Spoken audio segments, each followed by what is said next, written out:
En transmisión, Falconía.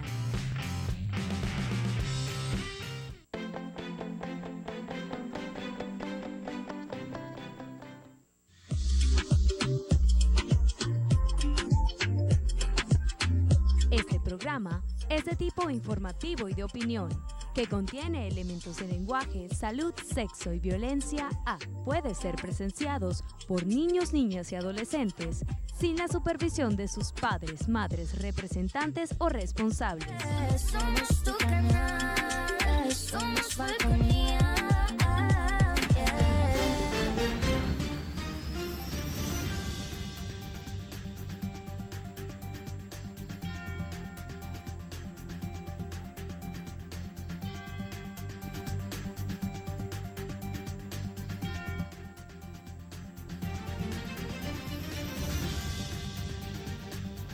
Hola, ¿qué tal? Buenas noches, bienvenidos a Punto Fijo de Opinión a través de Falconía. Como siempre es un honor estar con ustedes, gracias por la atención que nos dispensan. Nuestro invitado para esta noche es el amigo Hugo Arias, abogado, dirigente político, analista político. Muchas veces invitado al programa y lo hemos invitado porque este domingo 4 de febrero se celebró un año, 32 años ya de la intentona golpista del 4 de febrero del año 1992, ¿no? Y queremos hacer un análisis sobre eso, ¿no? Sobre el 4 de febrero del 92, pero antes quisiera tocar lo referente al cronograma electoral, porque aquí están pasando unas cosas que uno no se entiende. Anteriormente eran, por lo generalmente en todo el mundo son tres poderes, ejecutivo, legislativo y judicial. Con Chávez, basado en lo que Bolívar creía o Bolívar quería, se incrementaron a 5 poderes, el poder moral, entre comillas, y el poder electoral, entre comillas. En todo caso, aquí el poder electoral es quien debe decidir lo referente. Ahora resulta que la Asamblea Nacional, para hoy lunes, ya se debe haber dado la cuestión, al momento de grabar este programa no se había dado, y el presidente de la República, el presidente de Venezuela, Nicolás Maduro, informó que este próximo lunes 5 de febrero se inicia la gran consulta nacional con una serie de reuniones para fijar calendario electoral con presencia que presentarán ante el CNE. Entonces yo me pregunto, ¿a qué existe entonces el CNE? Están violentando la Constitución, robándole funciones que son propias del CNE. Entonces, señor Ebris Amoroso, ¿es un títere más? ¿Qué opinión le merece a usted esta situación? ¿Debería ser el CNE quien se encargue de fijar la fecha, el cronograma, o sea, todo eso? ¿Por qué la Asamblea Nacional tiene que meterse en esto? ¿Por qué el Ejecutivo Nacional tiene que meterse en esto? ¿Qué trampa? Porque sabemos que estos tipos son unos tramposos, todo el mundo sabe que el chavismo es trampa. ¿Qué trampas hay detrás de estas pretensiones? Buenas noches y gracias por la invitación. Estamos arrancando con bastante fuerza. Aquí lo que pasa es, mire, que en Venezuela no existe libertad por parte de los distintos poderes. El artículo 136 de la Constitución y los artículos siguientes determinan la independencia de los poderes públicos del Estado, que son 5, cuando deberían ser 3 nomás. Sí, claro. Son 5. Y estos poderes públicos tienen la libertad, la independencia, la facultad, la obligación de atender lo que a ellos les compete sin la injerencia de ningún tipo de extraños, es decir, sin la participación de ningún otro poder. Aquí sorprende entonces cómo no tanto el presidente, sino el señor presidente de la Asamblea Nacional pretende él también manejar el poder electoral. O sea, pero disculpe, Hugo, José Rodríguez es mandado a hacer eso. Y esa es una violación. Está cumpliendo un mandado. Esa es una violación de la Constitución Nacional, porque el artículo 104, mire, el proceso electoral tiene que ser convocado por el CNE, único, más nadie, de manera excluyente, exclusiva, es el CNE el que convoca las elecciones.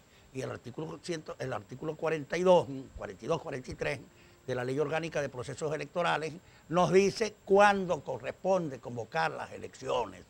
No es por una cuestión de locura, de complacencia, no. Tiene que ser en concordancia esa convocatoria con el poder que está finalizando. ¿Ve? En este caso, si es el poder ejecutivo el que finaliza, la convocatoria de elecciones tiene que ser en concordancia para evitar que quien resulte electo el día de las elecciones permanezca como un jarrón chino en el país, con una elección sin poder ejercer su cargo, porque el saliente está terminando o de dejar bien organizado el despacho, o quizás de raspar la olla por completo. Así. Entonces, por eso se establece aquí. Y para poder hacer las elecciones, el Consejo Nacional tiene que elaborar un cronograma electoral. ¿Para qué es ese cronograma? Una vez fijada la fecha, tiene que establecer entonces en el cronograma cuáles son las actividades que va a cumplir a partir del momento X. A partir de mañana, por ejemplo, bueno, vamos a revisar cuántos centros de votación hay en el país, cuántos nos hacen falta, dónde hacen falta y cómo los vamos a sustituir. Esa es una parte. La otra cuestión que tiene que ver es de la inscripción de los candidatos. Tienes que inscribir los candidatos, tienes que establecer el tiempo de la campaña electoral. Es un proceso porque incluso se habla de marzo, incluso el presidente lo dijo, marzo, abril, mayo, junio. Eso no es tiempo reglamentario. Vamos a darle el beneficio de la ignorancia a Cabello, que está hablando que las elecciones pudieran ser ahorita. No, chicos, las elecciones tienen que hacerse. Pero Maduro también lo dijo, o marzo, o abril, o mayo, o junio. Lo dijo las el presidente Maduro. elecciones deben hacerse de conformidad con la Constitución y con la ley que regula la materia y el respeto al Consejo Nacional Electoral en el cuarto trimestre de este año. Es decir, en los meses de octubre, noviembre o diciembre. Aunque debería ser en diciembre, ¿no? Entonces se habla, pudiera ser diciembre, pero el tiempo es muy corto. El tiempo realmente es muy corto entre el momento de la elección. Por ejemplo, suponga usted que se hace la elección el 5 de diciembre, entonces quedan 25 días de diciembre y 10 días de enero para poder revisar qué es lo que está dejando el saliente. Por eso se recomienda entonces, los estudiosos, que las elecciones se hagan en octubre. En cualquiera de los 4 domingos que tiene el mes de octubre, que se haga la elección. Y esto da tiempo para que se designen las comisiones de revisión de cómo están entregando el poder beneficioso para el que se va y para quien llega a gobernar en ese momento. Saber qué está agarrando y cómo le está agarrando. Pero no es eso de que salen 4 locos, se reúnen con un psiquiatra y entonces allí van a elaborar un cronograma. ¿Qué es eso? Esa es una facultad, una atribución, una responsabilidad, exclusiva, una obligación única, exclusiva, no delegable del Consejo Nacional Electoral. Está mirando la Constitución. Así es. Claro. Pero como en este país lamentablemente hemos llegado a ese extremo de que cualquier bocaza se quiere hacer dueño de la opinión pública nacional, vemos estas situaciones que no tienen cabida dentro del Estado de Derecho, que debería existir con mucha pulcritud en Venezuela y que lamentablemente no es así. Sí, fíjate, ayer se dieron las elecciones en El Salvador. Bukele, por supuesto, es lo que estaba previsto. Al momento de grabar todavía no ha habido un pronunciamiento por parte, creo que no hay un pronunciamiento todavía por parte del ente electoral, allá el Tribunal Nacional Electoral, creo que lo llaman. La elección comenzó a las 7 de la mañana y terminó a las 5 de la tarde. Así de sencillo. No es como aquí la jugarreta hasta que hace el chavismo, que después de empiezan a darle larga al asunto, y así no hay gente, le dan hasta las 10, 11 de la noche, ¿no? Buscando hacer trampa ahí en la cuestión. Bueno, entonces da envidia, y entre comillas da envidia, es ver que esos países, caramba, la democracia funciona. Aunque a Bukele lo llaman dictador, ¿no? Algunos, pero funciona la democracia. Bueno, aquí en Venezuela era costumbre, a partir de 1958, que las elecciones se realizaran, hasta el proceso de votación duraba hasta las 4 de la tarde. Claro. Si habían personas en la cola para votar, se prorrogaba, y una prórroga máxima hasta las 6 de la tarde. Donde hubiese electores. Luego se hizo el cambio, la transformación, la renovación de ese sistema, y se estableció hasta las 6 de la tarde, de 6 de la mañana a 6 de la tarde. Y se puede prorrogar por 2 horas. Pero aquí lo agarran de guachafa. De guachafita. Aquí es de guachafita. No, claro. Es que falta La otra cosa que hay que tener muy bien claro en cuál es la cola que se debe hacer caso para cerrar la mesa. Si estamos en un centro de votación y hay 10 mesas y 9 no tienen cola, esas 9 deben cerrar y queda funcionando solo la mesa que tiene la cola.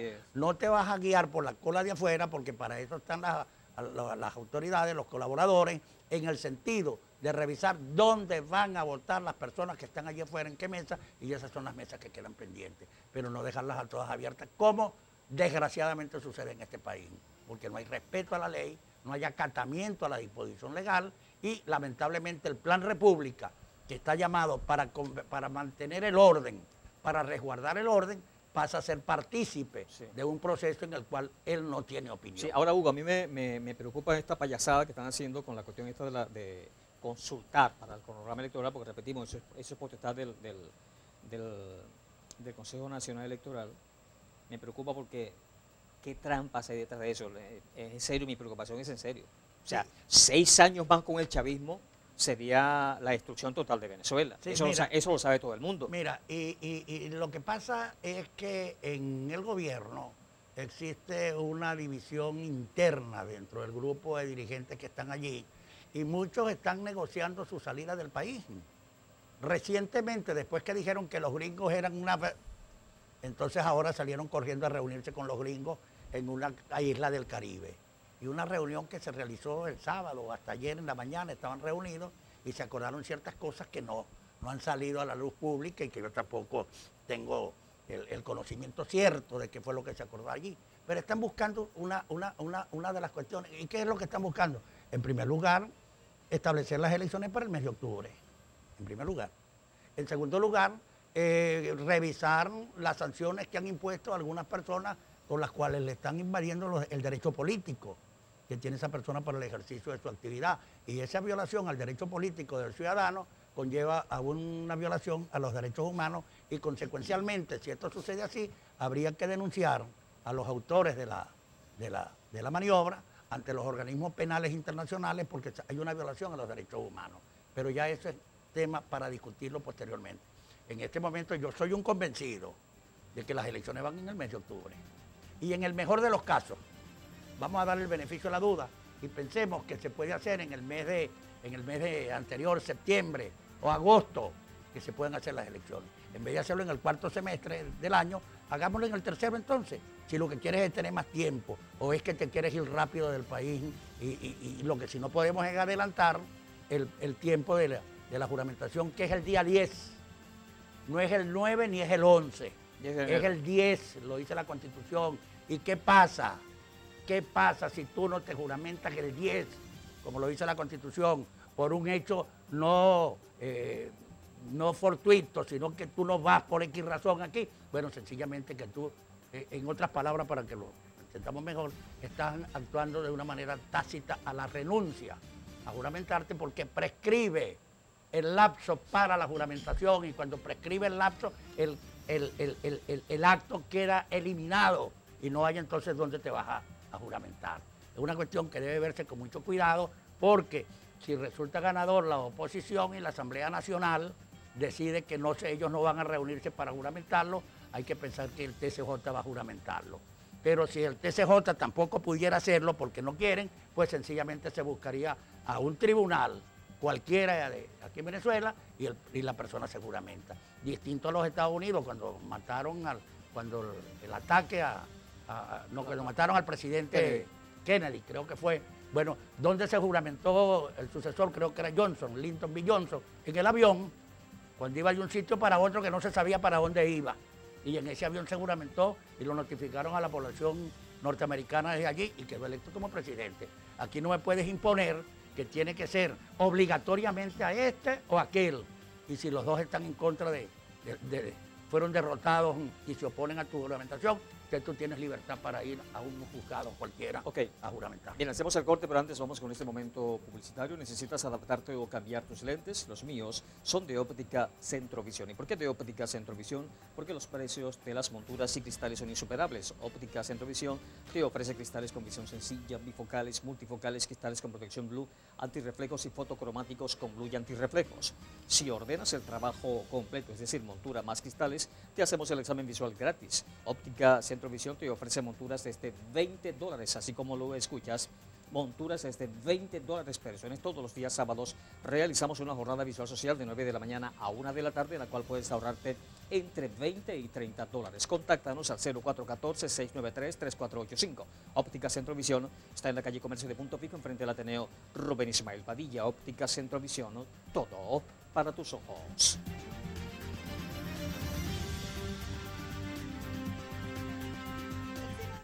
Fijo, especializada en gases y soldaduras. Ahora coloca a su disposición su ferretería industrial, con todo en herramientas, equipos de seguridad para labores de gran envergadura. Allí encontrarás líneas de abrasivos para soldadura, líneas medicinales con oxígeno, equipos para el resguardo de su seguridad y mucho más. Visítanos en la calle Apamate, avenida Moruy, sector Doña Emilia, o contáctanos a través del 245-268. Oxilago Punto Fijo, líderes en gases y ferretería industrial. Fin del espacio publicitario. Somos tu canal, somos Falconía.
Continuamos con Punto Fijo de Opinión a través de Falconía, conversando con Hugo Arias, abogado, dirigente político, analista político. Ahora, Hugo, 32 años el 4 de febrero del año 1992. Para los chavistas, toman el 4 de febrero como los cubanos toman el 26 de julio, el asalto a Cuartel Moncada, como el inicio de la Revolución Cubana, el 26 de julio de 1953. Atacaron un cuartel creo que era de policías, y después incluso Fidel sirvió, como abogado que era, sirvió él como el abogado defensor de la causa de ellos, ¿no? Y aquí en Venezuela los chavistas han tomado el 4 de febrero como el inicio de la, entre comillas, revolución bolivariana. Si hubiese triunfado ese movimiento golpista el 4 de febrero, ¿se habría instaurado una dictadura ipso facto? Más que la que tenemos ahorita. Más que la que tenemos ahorita, porque se convierte en un gobierno que toma el poder con un derrocamiento al presidente legítimo que existía en el país, y sin ningún medio de juicio se le saca del país, pues se le derroca del país y toma la posesión del cargo otro. ¿Qué hace ese otro cuando toma posesión del cargo en ese momento? Empieza a revisar el funcionamiento del Estado y a ordenar sin cumplimiento de la Constitución Nacional, porque él es producto de un acto en contra de la Constitución Nacional. Ese golpe de Estado que hoy tienen como una gloria, como algo interesante, fue un golpe que fracasó. Sí. Y tan fracasó. Mira, hubo militares que en el ejercicio de su responsabilidad en el golpe triunfaron en el campo que le enviaron. Por ejemplo, aquí hay dos casos. El caso por señalar dos nada más, el caso de Francisco Arias Cárdenas en el Zulia. Él hizo preso al gobernador del estado, que era Álvarez Paz, Sí. allá. Y el caso de Joel Acosta Chirino, que tomó la Carlota, que era la responsabilidad que él tenía. Pero el jefe del grupo se metió allí en donde hoy es el Museo Militar, y de ahí no salió. Museo Histórico se llama en En ese el Museo entonces. Histórico, y de allí no salió. El señor Chávez se quedó encerrado allí. No digo la palabra por respeto al televidente, pero después pidió cacao. Lo que pasa es que en ese golpe estaban implicados muchos factores, no militares, sino de la actividad diaria, de la política diaria, y del comercio, y de los medios de comunicación, y de las empresas. Y entonces hubo allí un personaje presuntamente implicado en el golpe contra el presidente Pérez, que fue el ministro de la Defensa, que permitió, a pesar de que el presidente había dado la orden de que no lo dejaran enfrentar a los periodistas, Sí, sí. ¿verdad?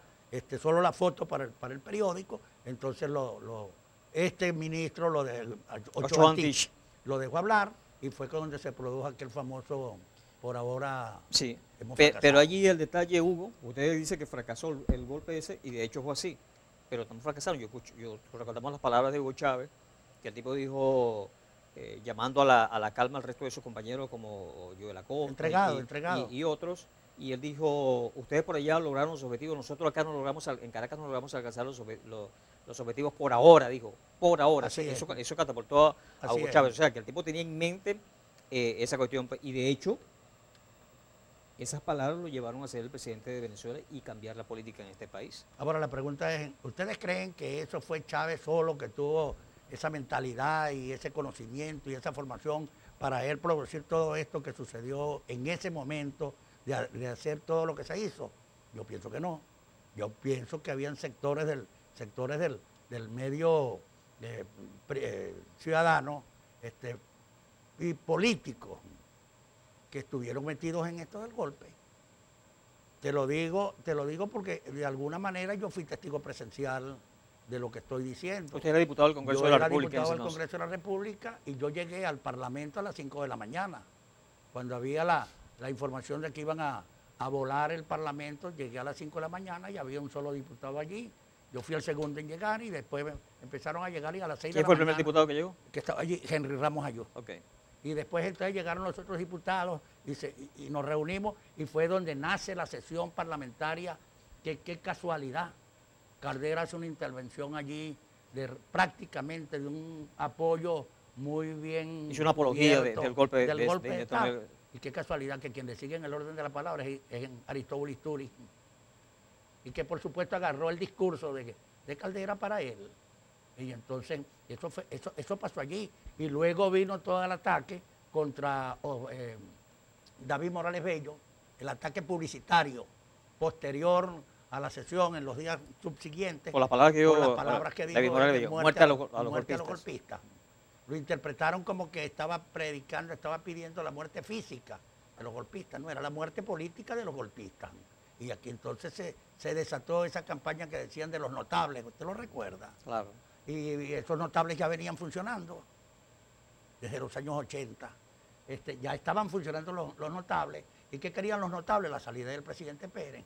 ¿Y con quién estaban aliados los notables? Con parte de la dirigencia nacional de Acción Democrática, comenzando por el mal llamado caudillo de Acción Democrática. Así es. Y entonces, que para después quedarse con el poder, que luego no se conforman solo con sacar posterior, sacan a Carlos Andrés de la presidencia y debería encargarse y quedarse para terminar el periodo de el presidente del Octavio Parlamento, Lepage. Y que estuvo encargado por unos días. 30 días, y lo sacaron porque en una combinación entre Orlando Castro, Pedro Pablo Aguilar y Orlando Castro, ¿por qué? Orlando Castro era un empresario, ¿por qué? ¿Tenía tanto peso así? Esa era la gran pregunta. Y Alfaro Cero, y acuerdan la designación del Ramón J. Velázquez. Eso es, aquí había una conspiración, estaba algo montado en contra del presidente Pérez. Había que sacarlo a como diera lugar. Y aparecieron los notables, donde el más notable era el doctor Urra Pietri. Y esos eran notables que estaban atacando a la democracia. Y el fiscal general de la República... ¿Y cómo hacen entonces estos señores si estaban presos para salir? Bueno, sencillamente por un indulto que les otorgó el presidente Pérez. Ajá, pero Ramón Escobar Salón, quien era el fiscal general de la República, que era el enemigo número uno de Carlos Andrés, ¿no entraba en ese grupo de notables también? Estaba en ese grupo. Es que la actividad política contra Acción Democrática por parte de Ramón Escobar Salón comenzó en el año 47, a raíz de ser un muchacho diputado por el Estado Lara, donde Rómulo Betancourt lo bautizó con el nombre del Pirujo. Y él comenzó entonces sus ataques contra Acción Democrática, con la dictadura de Pérez Jiménez y después que Acción Democrática. Pero resulta que Acción Democrática, queriendo ser partícipe, acuérdense que Acción Democrática comienza el mandato aquí en Venezuela, el primer mandato del 58, con una apertura, con lo que se llamó la ancha base, creo que se llamaba así, estaba URD, estaba Copey. Sí, sí. Después gobernó con Leoni, cuando se va a Copey, gobierna con el FND, que era de Urlar Pietri. Y Urlar Pietri era el primer adversario que tenía Acción Democrática. ¿Por qué sale ese adversario? Por una investigación que en el año 45 le hizo la Comisión contra el Enriquecimiento Ilícito y lo condenó a regresar los bienes que presuntamente de manera incorrecta había colocado bajo su responsabilidad. Pero es que después Acción Democrática lo nombra, creo que el mismo presidente Pérez, lo nombran embajador ante Naciones Unidas. la UNESCO. La UNESCO, sí, la UNESCO. Sí. Sí. Y entonces, es decir, Había una combinación aquí muy Claro, extraña. ¿usted cree que La Pietri fue copartícipe de la intentona que apoyó a Chávez? Por lo menos él era presidente de los notables y buena parte de los notables estaban metidos allí. Como si hablamos, por ejemplo, de Radio Caracas, pues. Vamos, que cerraron Radio Caracas. El Nacional también. Pero Radio Caracas estaba totalmente metida en este paquete y el Nacional. Así es. La primera ministra de Información del gobierno de Chávez fue la esposa del dueño del Nacional, Carmen Ramia. Entonces, ¿estabas o no estabas? ¿Me quieres o no me quieres? Son las cosas sobre las que... Pues bien, vino lo que vino. El presidente Caldera sale después electo presidente y él va... Gracias a ese discurso en el Congreso ese 4 de febrero. El 4 de Eso fue febrero. lo que llevó a Caldera a la presidencia de la Claro, República. y ahí es donde nace el chiripero. Así es.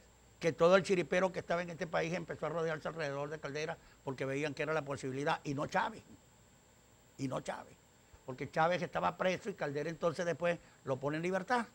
Por cierto, Los indulta. Hoy salió algo por allí, pero no lo leí. Hablan de que no fue sobre el seguimiento de la causa de Chávez. Que Sí, una tampoco- irregularidad. Que tampoco fue indulto. Algo Sí. por ahí, no lo he leído, ¿no? Pero me llama la atención eso. ¿Qué hubo allí? Porque no habían Fue- las condiciones para que se produjera ninguno de los dos. Pero si no hubo actos que están mencionados. seguimiento, ni hubo indulto, ¿por qué salió libre Hugo Chávez? Bueno, porque sencillamente... O sea, ¿bajo qué figura salió Ajá, libre Hugo Chávez? Esa es la gran interrogante que ha existido durante todo este tiempo en Venezuela y que debería investigarse por qué Caldera lo puso en libertad. Sencillamente porque había un compromiso. Hugo, pero Él si- nunca fue... Hugo, disculpe, pero si fue sobre seguimiento, el presidente no tiene nada que ver allí, porque eso es competencia de la justicia. Sí, y- Ahora, si fue indulto, si fue competencia del Sí, presidente. pero es que para que se produzca el indulto tiene que haber una sentencia y ellos nunca fueron al tribunal. Ok. Ellos Eso nunca fueron al tribunal. a eso creo que se a refiere la declarar. cuestión que salió hoy, que no hubo declarar. ni sobre seguimiento ni indulto porque no había sentencia. No hubo audiencia, no hubo sentencia en el tribunal y fue sencillamente Caldera para congraciarse con un grupo político, entonces que lo pone en libertad. Así es sencillo. O sea, que el caso de Chávez es parecido al caso de María Corina, que aunque Chávez había intentado dar un golpe de Estado y hubo muertes. En el caso de Chávez... Pero jurídicamente hablando, en el parecido caso- al caso de María Corina, que María Corina no pasó por un juicio No, y la no. inhabilitan. No pasó por juicio, pero es muy diferente porque en el caso de María Corina no cometió ningún tipo de delito. Claro. Y en el caso de Chávez sí había un delito. Ok. Un delito con muertes inclusive de Claro, por claro. medio. ¿Ves? La inestabilidad del Estado, la terminación de la democracia, la irrespeto a su condición de militar, a qué se debe el militar, una serie de cuestiones. En el caso de María Corina lo que ha habido es un celo, un miedo a que la señora María Corina gane las elecciones y pueda cobrarle. Pero ¿les va a cobrar qué? ¿Algo que le deben a María Corina? No, lo que le deben a Venezuela. ¿O es que esto va así? Es que María Corina va a ser copartícipe también o cómplice en el caso del señor Tarek El Aizamí, por ejemplo.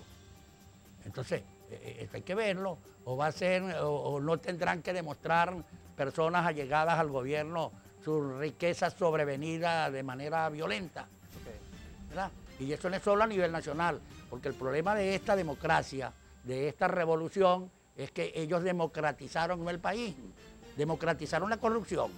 Y ahora hay corruptos donde usted menos lo piensa. Bien, hacemos el corte, pero antes vamos con este momento publicitario. ¿Necesitas adaptarte o cambiar tus lentes? Los míos son de Óptica Centrovisión. ¿Y por qué de Óptica Centrovisión? Porque los precios de las monturas y cristales son insuperables. Óptica Centrovisión te ofrece cristales con visión sencilla, bifocales, multifocales, cristales con protección blue, antirreflejos y fotocromáticos con blue y antirreflejos. Si ordenas el trabajo completo, es decir, montura más cristales, te hacemos el examen visual gratis. Óptica Centrovisión te ofrece monturas desde $20, así como lo escuchas, monturas desde $20, pero eso es todos los días sábados. Realizamos una jornada visual social de 9 de la mañana a 1 de la tarde, en la cual puedes ahorrarte entre $20 y $30. Contáctanos al 0414-693-3485. Óptica Centrovisión está en la calle Comercio de Punto Fijo, enfrente al Ateneo Rubén Ismael Padilla. Óptica Centrovisión, ¿no? Todo para tus ojos.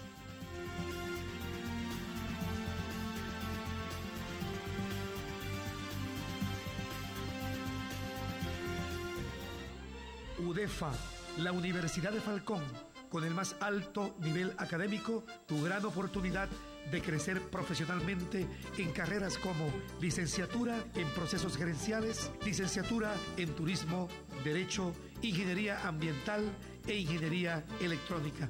Somos orgullo de Falcón, UDEFA, la universidad.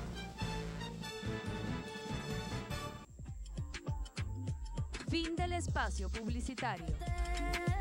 Somos tu canal, somos Falconía.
Continuamos con Punto Fijo de Opinión a través de Falconía, conversando con Hugo Arias, abogado, dirigente político, analista político. Estamos analizando 4 de febrero del año 1992, 32 años después. Ahora, ¿qué significa el 4 de febrero del 92 hoy en día? O sea, ha significado lo mismo siempre, pero hoy en día, tomando en cuenta las ruinas en que está convertido el país, ¿qué significa el 4 de febrero? Un instrumento de negación para el desarrollo de Venezuela. Una situación que trajo como resultado la terminación del sistema democrático en Venezuela y la incorporación a las redes, a los cargos de responsabilidad dentro de la administración pública a personas que no estaban lo suficientemente preparados para ocupar esas funciones. Eso trajo como consecuencia lo que hoy estamos viviendo, un Estado de Derecho que está realmente en la ruina y es indiscutible su conformación, su situación. También trajo como resultado que está irrespetado el sistema que estableció en la Constitución sobre la descentralización. Hoy estamos más centralizados que ayer. Así es. Igualmente, la independencia de los poderes públicos, conforme lo dice el artículo 136 de la Constitución, no se respeta y los poderes públicos prácticamente aparecen como unos acólitos del poder que tiene el mando en su mano. Esto trae como resultado que las elecciones no se celebran con la pulcritud y la libertad que se hacían anteriormente, sino que siempre dejan un sabor amargo pensando que los resultados ya están favorecidos antes de que se realice el proceso electoral correspondiente. Igualmente, los trabajadores venezolanos sienten que ahorita en esta revolución la gente vive peor que como estaba viviendo hasta el año 2000. La gente siente que el sistema de salud en Venezuela está por el suelo. El conductor siente que ayer podía hacer tranquilamente su viaje a la estación de servicio para obtener la gasolina y hoy tiene que estar 3 días metido en una cola para ver si consigue 30 litros de gasolina. La gente siente que el sistema eléctrico venezolano, que venía siendo uno de los mejores del mundo, cayó a cero y hoy es más las veces que se nos va la luz en las casas, en cualquier casa de Venezuela. No aquí en Punto Fijo, sino en cualquiera de los 912.050 kilómetros cuadrados, que no llega el servicio de energía eléctrica. Un sistema de gobierno donde el venezolano no recibe el agua que debería estar recibiendo por las vías normales. Un sistema de gobierno donde la corrupción campea libremente y no se sabe nada de los presuntos autores de la corrupción. Aquí está Verbigracia, el caso del señor William Tarek El Aizami. Y así, bueno, pudiéramos seguir aquí, si hablamos de los medios, la desaparición del Bolívar, de las prestaciones sociales de los trabajadores, la pensión del Seguro Social, y en esto yo quiero detenerme un poquito. En la pensión del Seguro Social, la pensión tiene que ser establecida de conformidad con el salario que está ganando la persona que sustituyó al pensionado del Seguro Social, y no establecer una cantidad para todo. De todo el mundo que recibe pensión, 130 bolívares.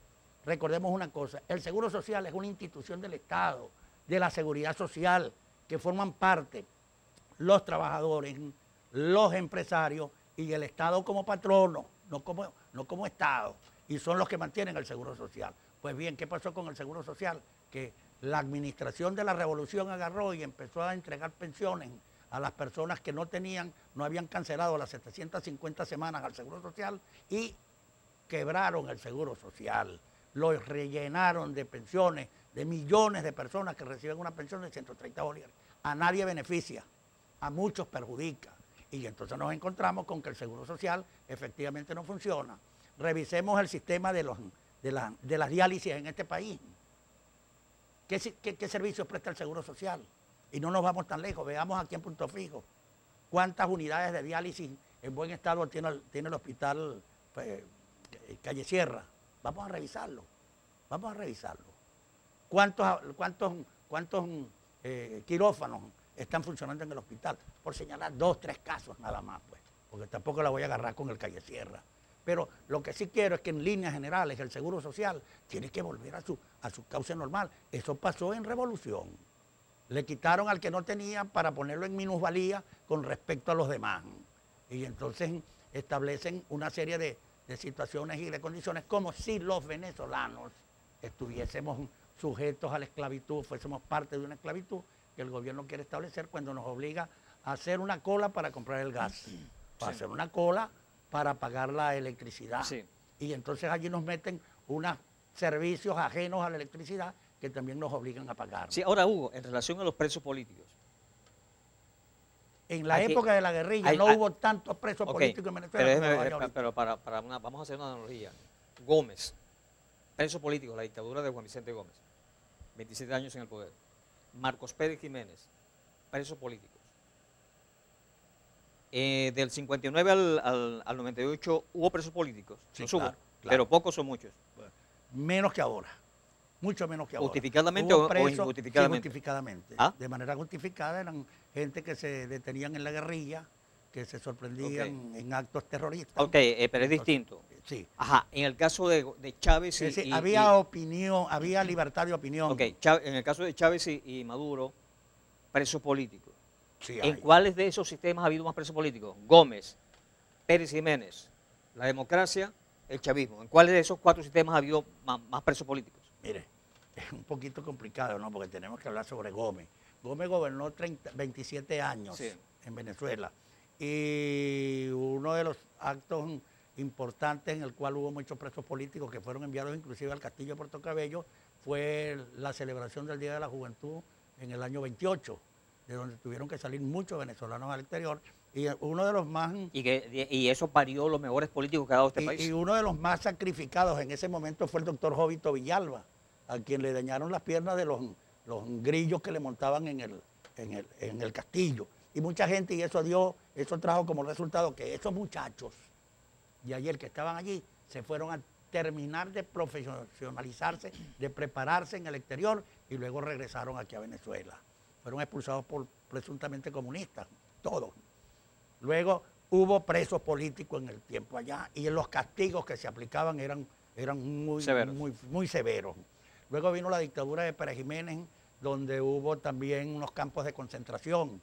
Aquí no hay campos de concentración, sino a decir de la gente que maneja la cuestión de los derechos políticos, encarcelan a los ciudadanos en este momento en sitios verdaderamente difíciles para la subsistencia del ser humano. ¿Se refiere a este momento? En este momento. Y en este momento se habla de 300 presos políticos en Venezuela, cuando no deberían haber presos políticos y debería haber libertad completa. Si algún preso político fue detenido por alguna circunstancia gravosa, penal, bueno, que se quede preso. Ya no es un preso político, sino que es un preso común y corriente. Pero aquí hay presos por opinión. Han habido muertes que todavía se discuten, la del aquel famoso concejal Alán, creo que era. Justicia. Sí, ese muchacho y algunos otros. Y ayer, hace 3, 4 días, la manera como fueron atacados unos jóvenes de Acción Democrática en el Valle, en Caracas, con un golpe fuerte y agresión muy fuerte contra una muchacha secretaria juvenil. Okay. Es decir, la libertad está condicionada. Ok, hablando de los gobiernos de Gómez, de Pérez Jiménez y el chavismo, bueno, y en la democracia también hubo... No hay diferencia en cuanto a presos políticos entre Gómez, Pérez En las Jiménez y el chavismo. cantidades, en las cantidades sí debe existir una diferencia. Yo no me atrevo a... Pero en cuál ha habido más presos políticos? ¿Gómez, Pérez Jiménez o Yo el creo que chavismo? Pérez Jiménez y Gómez Ok. echan candela. Ok. Aquí ha sido menor, es verdad. Ha sido menor. Ha habido cierta libertad aquí. Pero no es la libertad que Venezuela se merece. Ok. Y es una libertad que de alguna manera el gobierno ha tratado de presentar, cuando ciertamente no existe. Pero tenemos libertad, pero no tenemos papa. Así es. No tenemos es. dinero para comprar medicina. Tenemos el estómago pegado al espinazo. Así es, entonces, ¿de qué nos vale la libertad si no tenemos cómo alimentarnos? Así es. Es una muerte segura, pues, y muy rápida. Sí, bien, hacemos el corte, pero antes vamos con este momento publicitario. ¿Necesitas adaptarte o cambiar tus lentes? Los míos son de Óptica Centrovisión. ¿Y por qué de Óptica Centrovisión? Porque los precios de las monturas y cristales son insuperables. Óptica Centrovisión te ofrece cristales con visión sencilla, bifocales, multifocales, cristales con protección Blue, antirreflejos y fotocromáticos con Blue y antirreflejos. Si ordenas el trabajo completo, es decir, montura más cristales, te hacemos el examen visual gratis. Óptica Centrovisión te ofrece monturas desde $20. Así como lo escuchas, monturas desde $20, pero eso no es todos los días sábados realizamos una jornada visual social de 9 de la mañana a 1 de la tarde, en la cual puedes ahorrarte entre $20 y $30. Contáctanos al 0414-693-3485. Óptica Centrovisión está en la calle Comercio de Punto Pico, frente al Ateneo Rubén Ismael Padilla. Óptica Centrovisión, ¿no? Todo para tus ojos. En Bodegón Hermanos Gubella seguimos comprometidos con nuestra gente. Por ello, no paramos de crecer. Ahora disfruta en la Puerta Maravén de un amplio y cómodo espacio para realizar todas tus compras. Anaqueles repletos de productos importados y nacionales para el hogar, charcutería, hortalizas y mucho más. Bodegón Hermanos Gubella te espera en la avenida Ollarvides de la Puerta Maravén, frente a Supercauchos La Puerta. Bodegón Hermanos Gubella, siempre cerca de ti.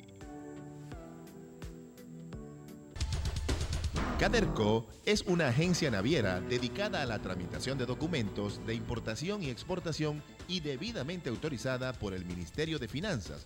Caderco se afianza como proveedor líder de soluciones integrales en el área de servicios de agenciamiento aduanal y naviero para brindar a nuestros clientes un servicio de excelencia en calidad, agilidad e innovación. ISO 9001-2008, una marca que exalta la excelencia de Caderco. Fin del espacio publicitario. Somos tu canal, somos Falconía.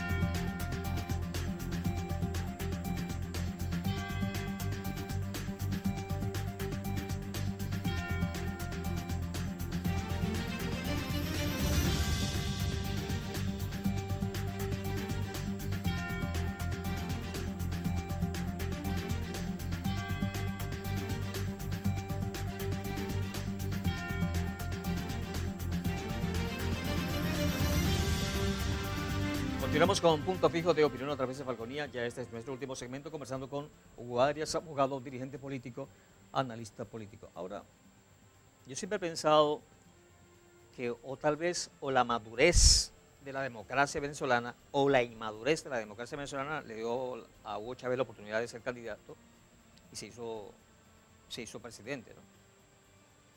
Chávez criticaba mucho al anterior sistema electoral, que era el Consejo Supremo Electoral. Ese Consejo Supremo Electoral, en el 98 dio a Chávez como ganador, había ganado la elección y dio a Chávez como ganador, Consejo Supremo Electoral, que tanto ha sido criticado. Siendo otros, no hubiesen permitido que Chávez, tomando en cuenta que el tipo había intentado dar un golpe de Estado, no hubiesen permitido que Chávez fuese candidato. Lo hubiesen inhabilitado de por vida, a él y a todos los que participaron en ese intento golpista. Hoy en día, María Corina Machado en Venezuela, y María Corina tiene un respaldo internacional de parte de gobiernos, parlamentos, diputados y senadores de manera individual, de parte de los ciudadanos de varias partes del mundo y especialmente de la mayoría de los venezolanos. Yo me cuento entre quienes quiere que María Corina sea la próxima presidenta de Venezuela. La apoyo. Si mañana María Corina siendo presidente se porta mal, va a tener aquí un periodista en contra de ella, ¿no? Ahora, ¿cómo rescatar la democracia si vemos que estos señores no quieren soltar? Aunque usted dice que ellos quieren irse, pero yo no le veo la cuestión. Veo que los tipos quieren permanecer en el poder a costa de lo que sea, haciendo trampas incluso. ¿Cómo, de qué manera rescatar la democracia venezolana? Estamos en un año electoral, María Corina debería ser la próxima presidenta de Venezuela, la mantienen inhabilitada cuando constitucionalmente no está inhabilitada. ¿De qué manera rescatar la democracia venezolana? Una de las maneras de rescatar la democracia venezolana es que podamos elegir los venezolanos al próximo presidente en un proceso prístino, claro, con participación de todos los que aspiren a ser candidatos a la presidencia de la República y que se cumpla la norma legal establecida. Esa es una manera de rescatar la democracia. ¿Cuándo no se rescata la democracia? Cuando tú violentas los preceptos ya previamente establecidos. Porque Chávez llegó y ganó y se le reconoció en la época del 99, del 98, porque había un sistema democrático y había de manera democrática, se manejaba el Consejo Nacional Electoral, que no era poder público para la fecha, era sencillamente una oficina administrativa que manejaba todos los asuntos electorales del país. Bueno, y se le reconoció y llegó al poder. Y luego hubo una segunda elección que Chávez volvió a ganar. ¿Y que sí tenía poder, Hugo? Disculpe, que sí tenía poder porque no recibía órdenes del Ejecutivo. Así es. Y luego hubo una nueva y pasó lo mismo.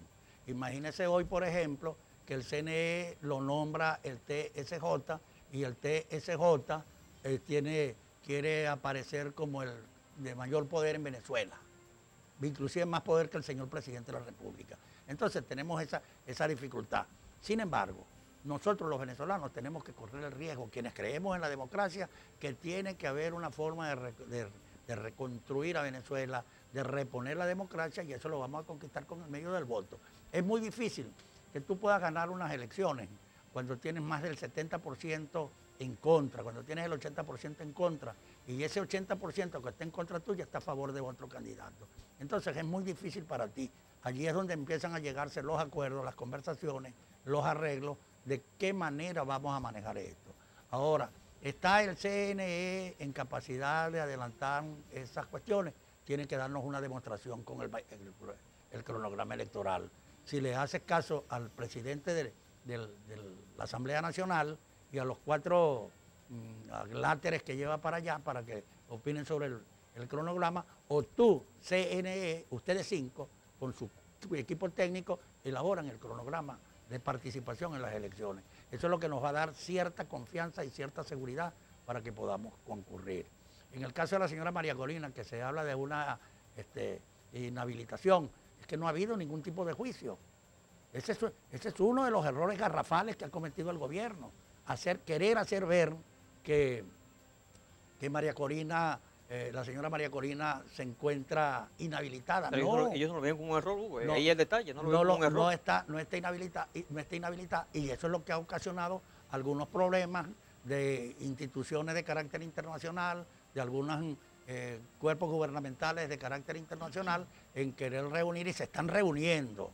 El acuerdo de Barbados, que fue una motivación del gobierno de Noruega, la liberación un poco, la elasticidad un poco en las sanciones que hay en Venezuela contra algunos funcionarios públicos por parte del gobierno de los Estados Unidos, están en este momento en elasticidad, pero a cambio de que tú cumplas.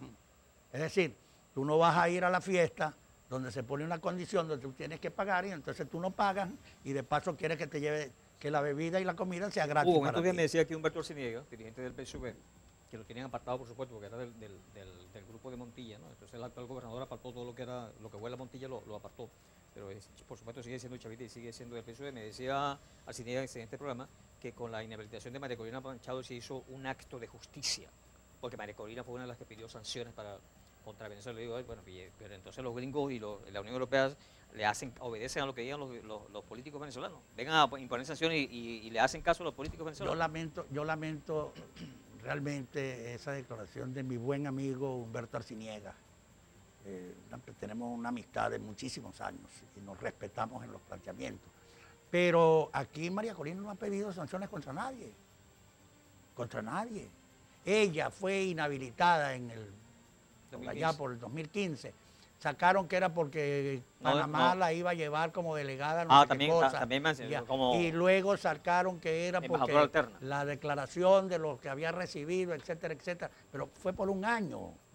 Es que mire, esta inhabilitación de la que hablan, suponga que es verdad, que María Corina cometió ciertos errores y que hay que castigarla. Ok, vamos a castigarla. Hay que aperturar un procedimiento, un proceso. No tienes que agarrar el viejo allá y meterle otro aquí. No tienes que abrirlo de nuevo. Tienes que abrir uno distinto al anterior y notificarle, te estamos investigando por esto, para que tú presentes tu descargo y vamos al juicio y me das el derecho a la defensa. Ok, Si no hay procedimiento, no hay sentencia. Y eso que entonces dicen, ya el caso de María Corina es cosa juzgada. Es la ignorancia también que hay allí. No puede haber cosa juzgada de algo que no ha sido debatido, que no se ha discutido. Sí. Así de sencillo. Sí. El problema está en que el gobierno metió la pata y el gobierno lo están llamando y le están poniendo, alándole las orejas, y el gobierno, más temprano que tarde, tendrá que rectificar. Aquellos que dicen, pero es que María Corina dice que es hasta el final. Claro, hasta el final. Es hasta el final que va ella. Pero y si no la dejan participar, eso no está planteado todavía. Esperemos que se llegue el momento y opinaremos sobre eso. sí. Hugo, estamos llegando al final del programa ya, pero definitivamente ¿qué se debe hacer? Usted planteó un escenario, un Estado normal, respetuoso de las leyes, donde la gente ejerce el voto tranquilamente. Mire, Pero ¿de qué manera recuperar la democracia en Venezuela? lo primero que tenemos para recuperar la democracia... ¿Obligatoriamente es necesario que la comunidad internacional actúe en Venezuela o no? No es malo que lo haga como observadora para dejar constancia de cuáles son los hechos que no se cumplen y los hechos que se cumplen. Por ejemplo, el proceso de elecciones deben venir organismos internacionales para que sean testigos de buena fe de lo que se está haciendo aquí en Venezuela. Eso basta. Porque pudiéramos nosotros decir, por ejemplo, que cuando el gobierno llama a votación y nosotros decimos que el gobierno está trampeando y tal. No, resulta que como no tenemos gente, nosotros tenemos que descargar en aquello. ¿Me explico? Y así como eso, entonces hay testigos de buena fe, tienen que venir para acá y entonces decirnos, plantearnos las cosas como son. Ok, pero entonces la única manera de recuperar la democracia es con el voto, es la única manera. Es la que yo siento. Ok. Como demócrata me inclino por el voto, definitivamente. Y tenemos que hacer el esfuerzo para que podamos obtener la victoria. Que hay otro tema político que discutir mañana, pasado, la existencia de los partidos políticos venezolanos. ¿De verdad funcionan los partidos políticos que hay en Venezuela? Vamos a revisarlo, Sí. comenzando por el PSUV. ¿De verdad que existen? Yo particularmente creo que no existen. Brevemente, ¿con qué quiere cerrar el punto de vista de opinión de Bueno, esta noche? muchas gracias, muy A su agradecido orden. por esta invitación para hablar por primera vez que en 32 años que se me invita para hablar ¿Del 4 de febrero? del 4 de febrero, en una cuestión donde fuimos testigos de excepción, el diputado Douglas Halten y el suscrito Hugo Arias, que en ese momento estábamos allá en Caracas representando al Estado Falcón y dando y poniendo en peligro nuestra propia existencia a cambio del mantenimiento de la democracia venezolana. Muchas gracias por esta invitación y mi cordial saludo a los televidentes en la seguridad igualmente de que muy pronto tendremos una democracia recuperada y tendremos un país que va a marchar por el camino de donde nunca han debido sacarla. Bien, gracias a Hugo Arias, abogado, dirigente político, analista político. A ustedes muchísimas gracias por la atención dispensable. Invitaciones por día para mañana, cuando desde las 10 hasta las 11 de la noche estaremos con otro punto fijo de opinión a través de Falconía. Buenas noches, un abrazo, hasta mañana y Dios les bendiga.